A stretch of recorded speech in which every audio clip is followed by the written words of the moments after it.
Frances Reamer, and I'm so pleased to welcome everyone to Arizona Climate Conversations, video podcast conversation sponsored by Northern Arizona Climate Change Alliance. NASCA is a local grassroots, people-powered movement in Northern Arizona.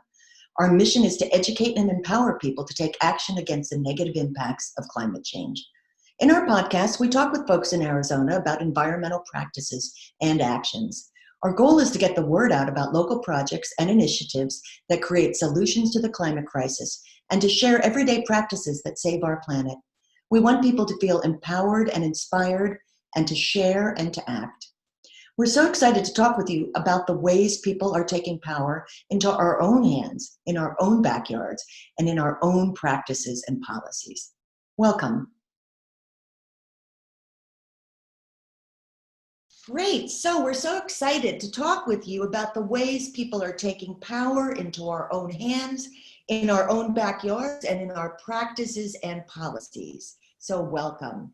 We couldn't be more excited to have the president of the board of Northern Arizona Climate Change Alliance as our first guest on our podcast. So Rolf from Dorp, welcome to our podcast. So Rolf, I've really been interested in your own story about climate activism. Can you tell us how you got involved and what brought you to our work together? Sure. Well, first of all, thank you for letting me be on the Arizona Climate Conversations. I'm honored by that, and I'm also honored that you picked me as the first guest. So it's quite a story, actually. My wife and I were living in California, and essentially we were doing farming in between my concern already then about climate change. And this was back in 2014, and we had bought a farm. We had bought it in 2009, and we had planted about 300 avocado trees and 500 pomegranate bushes and all sorts of other things. And then on May 14th, 2014, the madness for us personally really let loose, and a heat wave that came, and it just scorched everything. And the result is that we had fires popping up all around us, and we had bombers coming in to extinguish or throw fire retardant on the areas around us, and we were really in the midst of the pandemonium at that time. And just to give you a sense of how this was in May 14th and May 15th. And we were essentially in the middle of all this. The one picture that I recall that was really shocking for us was when we decided that we would evacuate. It was voluntary evacuation, but they encouraged it clearly, and we had packed the car and loaded it up. And we had gone up to the hillside, and the plane was flying in, and we had been living in an area where we were just really on the top of a hillside. This is our home here where we were growing avocados and pomegranates. The fires were within about, I would guess, 500 yards from our home. And we thought this was the end of it. And there were 9 fires going on simultaneously. And this was in San Diego County, North San Diego County.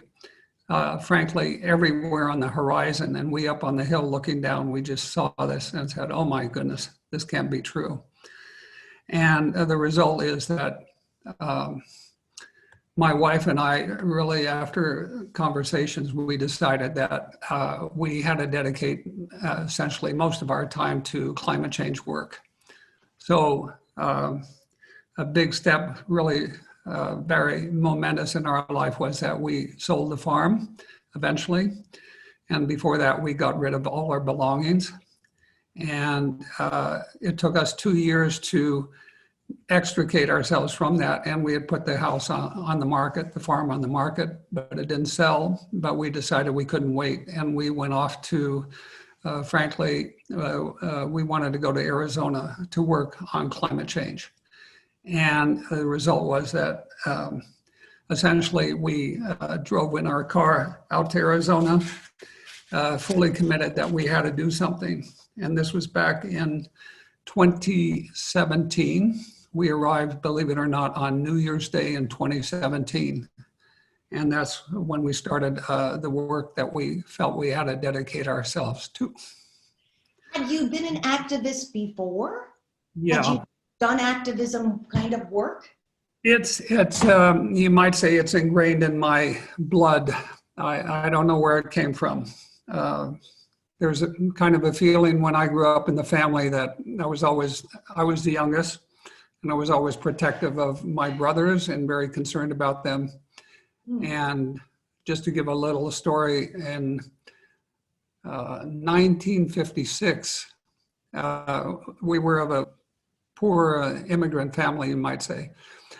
We went off to New Orleans from California, and our parents wanted us to go to Europe, to Germany, to visit all our relatives and so on. And in 1956, in New Orleans, we were there ready to get a boat to Europe, a very reasonably priced one, by the way. And we were shocked by the drinking fountains where it said for Negroes only. And then I was only 11 at the time. And I remember getting on a bus, and then it said for Negroes only. And I personally was so incensed, I went and sat in the area where it said for Negroes only. And my red-faced or red-flushed mother was really upset, and the white bus driver, middle-aged, typical, stopped the bus and wouldn't proceed until I had moved out. And it was like, I felt the injustice of the whole thing, and where that came from, I have no idea, because it was against, my mother didn't approve of it, nor did my brothers at the time. So it's something in me. And I'd say beyond that is also the fact that essentially my family comes out of an immigrant family that was pretty, very hard afflicted by different things, and always fighting to survive. And I started working when I was 5 with Avocados, believe it or not. And that generated a great sympathy for me for people of low income or underprivileged status. And that was like an inspiration as well. And then finally, to fast forward the story, my brother was in Vietnam as a captain in the Marine Corps, and I was at the university, and we met, and he was a great inspiration to me, in part because even if he was dedicated to the war, to fighting the war because it was his duty, he imparted to me the difficulties that he personally survived. He was miraculously saved. He had a direct hit in his tent as a captain in the Marine Corps, but survived that and came home realizing that there were some things wrong with being in Vietnam. And the result was that as an activist, I left left the country, but I still had a feeling, just like he did. He had an obligation to the country from his point of view. I had an obligation to the United States and to its people. So after living in Sweden for many years, I decided in 29 to return back to the United States. And at that time, I went back with my wife. But there was a feeling there of engagement. And at that time, we got engaged not just in farming, but also in some of the climate change work as well. So Avocados and activism have Yes. both been a constant. Oh, absolutely. Yeah. Wow. And I love avocados, by the way. They're delicious. They are, and so good for you. Yes. And here we are back in 2020 with fires burning California again, and with clear arguments about the connection to climate change, and still pushed back. The realization after that fire, when you read the newspapers, was this wasn't just a fluke. Right. And then in the newspapers, there was not a single mention, and in the news, about any relationship to climate change. And that was like an eye-opener for both my wife and I, because all they did is write about, oh, it was hot and it's so terribly dry.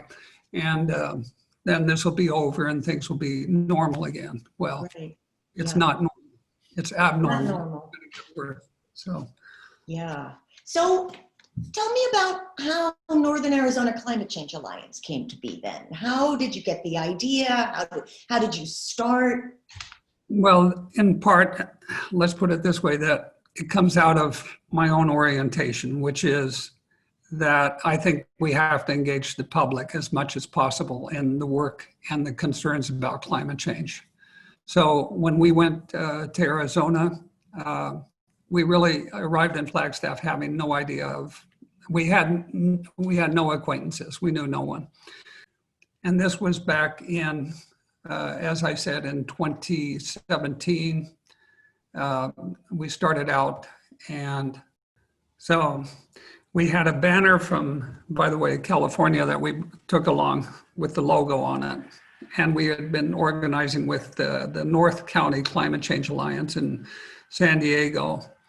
And then we went to Arizona, and the only thing we had are a few graphics from the North County, and then we just put in the word, which was incorrect. We changed the word to North Arizona, and that's where that started. Eventually, we would call it Northern Arizona. And the things that we did, essentially everything to reach out to the public. So just for examples, we started standing in front of the library in Flagstaff, and then we went on door knocks. We also started in 2018, 2019, a study group with the Catholic Church. I, myself, and my wife too are not Catholics, but we managed to connect with the head priest of the sacred, trying to remember, St. Francis Church in Flagstaff, and set up a study group with him. At the same time, we started a petition drive, and that's why we were in front of the library and so on. Mm-hmm. We gathered signatures, and then we would present them to the city. We gathered signatures in bookstores, parks. We also managed to get a number of volunteers to help us. And so we expanded our drive, and first we reached 1,000. And the first time we presented, by the way, 1,000 to the city of Flagstaff, it was like they were wondering, why are these people gathering all these signatures, especially for a climate action plan, when we have already decided to have a climate action plan? And our point was that we have to get the public behind that climate action plan and to support, if we're going to have a decent climate action plan, we need the support of the public. So we also had, beyond that, an expansion of the petition drive, and we went to 2,000 and then 3,000. And then we also, for that purpose, had tabling events where we'd put out our wares, or we'd have meetings and invite people to sign up on our petition at the same time that we had talks. And meanwhile, we were expanding into Cottonwood and Sedona. And we managed to link up with Beverly out in Cottonwood, and also Peggy down in Sedona. Fantastic volunteers. We also had talks and expanded into Prescott in the recent, especially after 2019. One of our main speakers, who's been very active and helpful in the Alliance and a member of the board too, Stefan, speaking in Prescott, Arizona. We also engaged students, a number of volunteers that either helped with the next gen group or with our group, and we gathered signatures on campus at NAU, and managed to, at some points we were gathering 100 to 200 signatures per day of students, always insisting that they had to be residents of Arizona or living in Arizona, not just as students, but otherwise. We also, for instance, started film showings, and we were running film showings in all 4 cities at one point, especially the Leonardo DiCaprio's Before the Flood, which is a very good statement on the whole issue of climate change. And then as another example of what happened in the process is we were awarded by the NASCA, or by the NAU, the first prize for a Flagstaff project award back in, I think it was 2018, April 2018, when they recognized the work that we were doing and attempting to reach out to the community with. And finally, eventually, we would reach 5,000 signatures as a goal, and we're able to achieve that, I would say, back in 2019, and kept on submitting those to the city each time. And then by the time we had reached 5,000, they understood that there was a mounting interest in the whole issue of climate change in Flagstaff especially. And meanwhile, we started gathering, as Francis knows, signatures in Sedona and down in Cottonwood. And Francis handed over the first 500, I believe, to the city of Sedona. And so we were starting to generate an outreach and a pressure on the local politicians, or showing our support. In the case of Flagstaff, it was really to show our support for what the city government of Flagstaff was doing. So that's a short story of our efforts of outreach. And the most important thing I would say was being able to talk to people. And when I say we, these are volunteers that came forward from everywhere. And there are people like Jim and Peggy, Beverly, Debbie from the Sierra Club, John Propster from the Catholic Church. Everyone was helping in the effort. Yeah, it's a very inspiring story.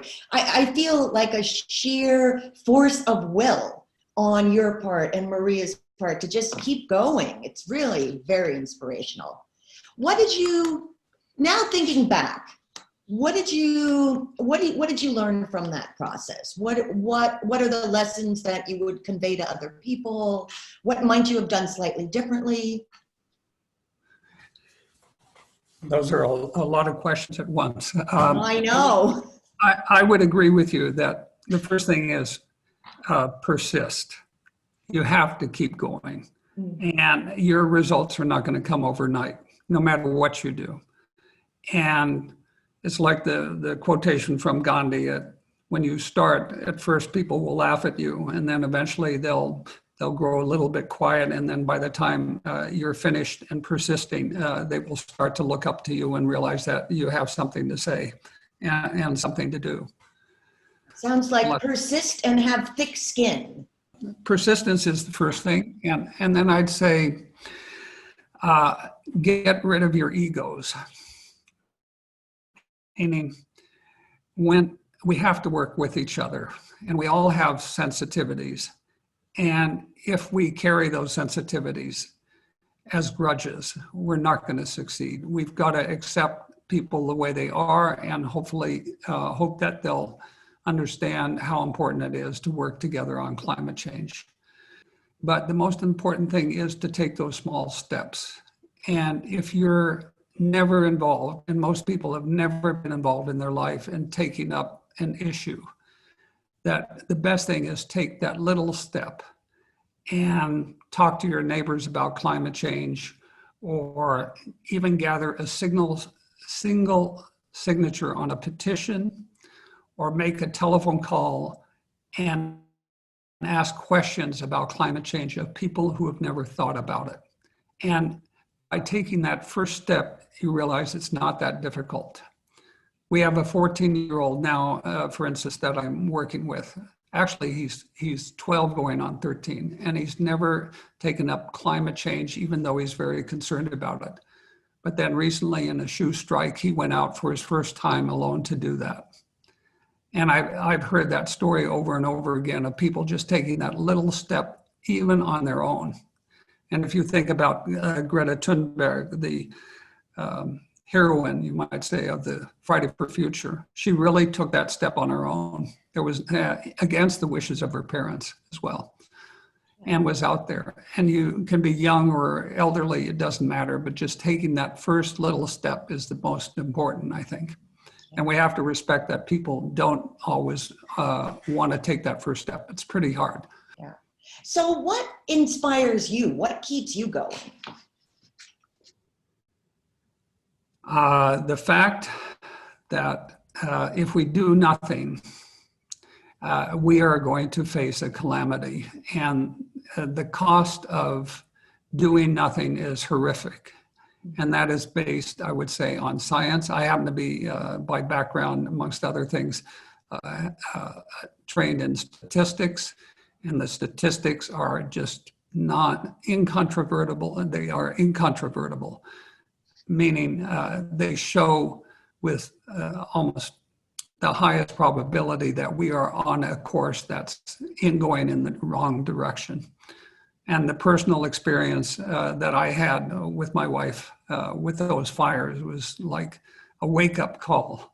And that knowledge came to, I would say, an understanding that we had to do something. And that knowledge and that understanding really definitely is there with me all the time. Yeah, yeah. So on the inverse side, what's been the most challenging of this work? I know everything is challenging, but yeah, the most challenging. Well, I'd say it's time consuming, and one shouldn't expect that you're going to get results overnight. And I think that's true for all of us who are working with it. At the same time, I'm a true believer that we're going to reach a stage where it just takes off because the situation won't go away. And we have to help that situation or stop that situation, and that is by involving most of the public. And so that keeps me going a lot, and that's also the big challenge at the same time. The other one is, I think, the financial side. Again, you can only do so much. And when we started out, frankly, we had no funds to speak of working on the climate change issue. All our personal money was invested in the farm and in the house on the farm. But we managed to just be creative and skimp by in order to get the message out and even generate those 5,000 signatures. Yeah. That came without really many people getting paid for anything in that process. So now that you've moved to Sweden, how do you think about, or what's your vision of this work in Sweden and the work in Northern Arizona? How do they come together? Yeah, well, for me, there's a clear overlap, but I have to point out that what NASCA does is its own prerogative, and NASCA should make its own decisions based on what people in the various communities, whether it's Cottonwood, Flagstaff, Prescott, decide is most important. My hope is that they realize the importance of engaging the public and encouraging them to participate. Because if we don't have the public, we won't be able to succeed in the change that we need. And that happens to be the same premise of the work that I ended up doing here in Sweden. Mm-hmm. Just to give a brief description, because when we came here, in part, let's say under the stronger wishes of my other half, because she is Finnish, mm-hmm. We reached a compromise of settling down here in Lund.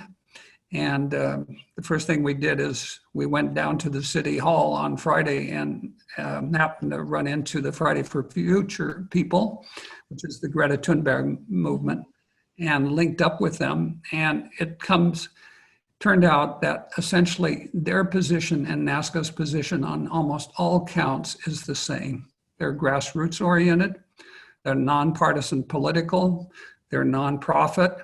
Most of the people working, all of us essentially, are non-paid. Mm-hmm. And we have a commitment to exposing essentially the problem of climate change. We're not into solutions because there are many ways that we have to deal with climate change, and we can't advocate all 5,000 or 500 of them. But we must expose the problem first. And that problem is that we have too high a level of carbon dioxide emissions that are starting to heat the planet, and we have to stop that. Whatever way it is, we must curtail those carbon dioxide emissions. And that's the same for Friday for Future as it is for NASCA. So so from that angle, we have a similarity, and we also have another similarity because Friday for Future's orientation is to encourage local groups to get involved. And that's the same thing with NASCA. We're hopeful that groups in Cottonwood or Kingman, whatever areas in northern Arizona will get involved, and the local residents will take up the effort of doing something on climate change. It also, I mean, for me personally, I always like the connections between the local and the global, and you're developing those relationships helps us think about, right, how all of us in our local places are affecting change on a global level. Yeah, we got involved in Friday for Future with Shoestrikes. Mm-hmm. And then the shoe strike concept was taken up also by NASCA. And so just what's happened is it's become a global effort. And I have a picture which shows the internationalization of all things NASCA, because in their work, or our work through Friday for Future, we sent out examples of what were occurring globally, including in Flagstaff. And here in Bangladesh, of all places, in part because of the poverty there, they just simply took the NASCA signs and reproduced them. So here in Bangladesh, we have a picture of Northern Arizona's logo on the streets of one of the main cities in Bangladesh. And that's the way the linkage went up, actually, not just globally to a local place, but from a local place like NASCA to an international location like in Bangladesh.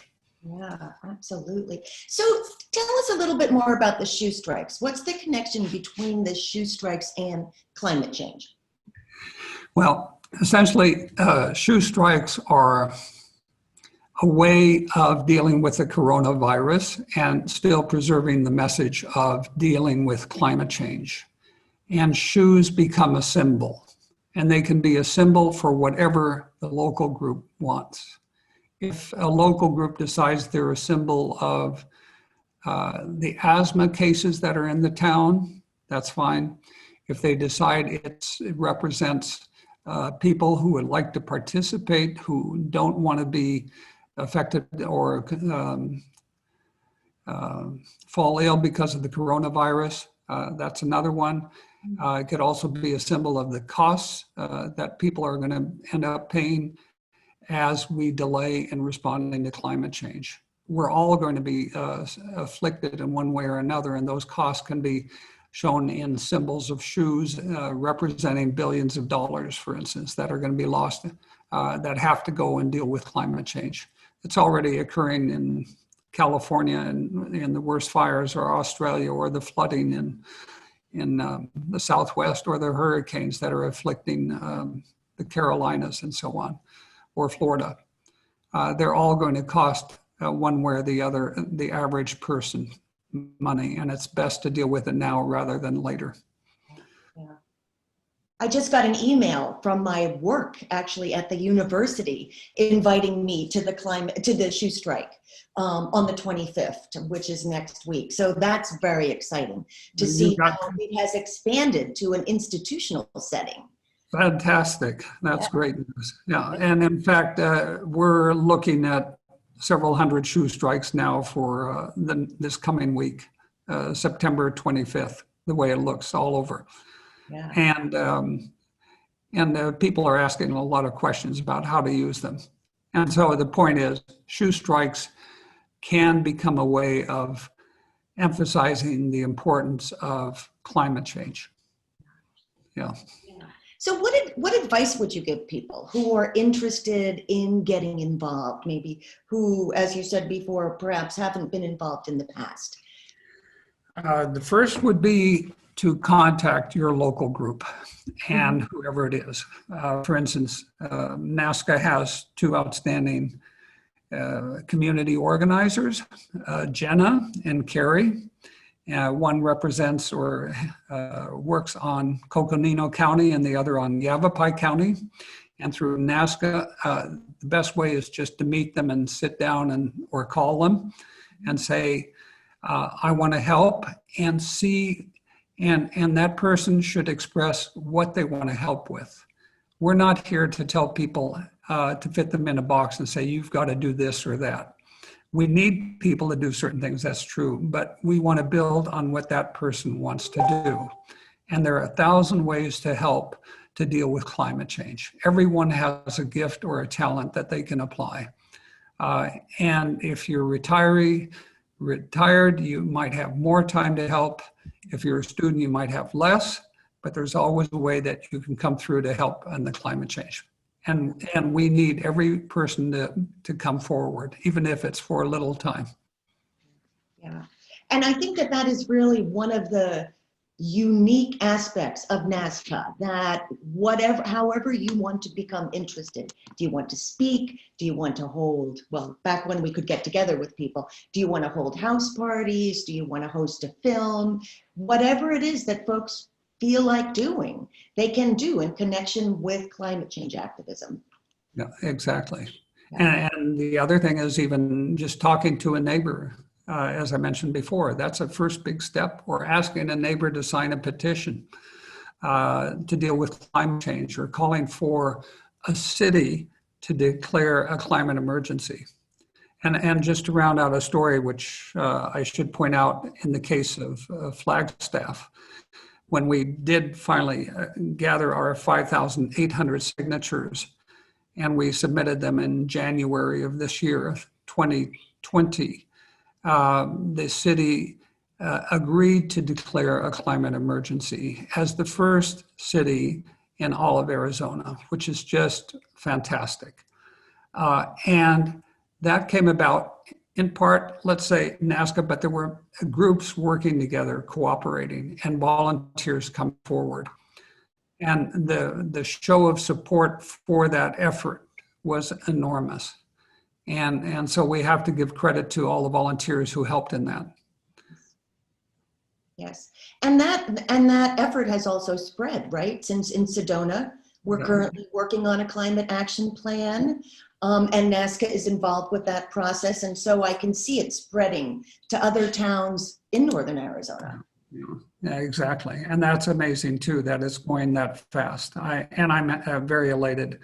And I wish, by the way, I were there to be able to help on that project as well.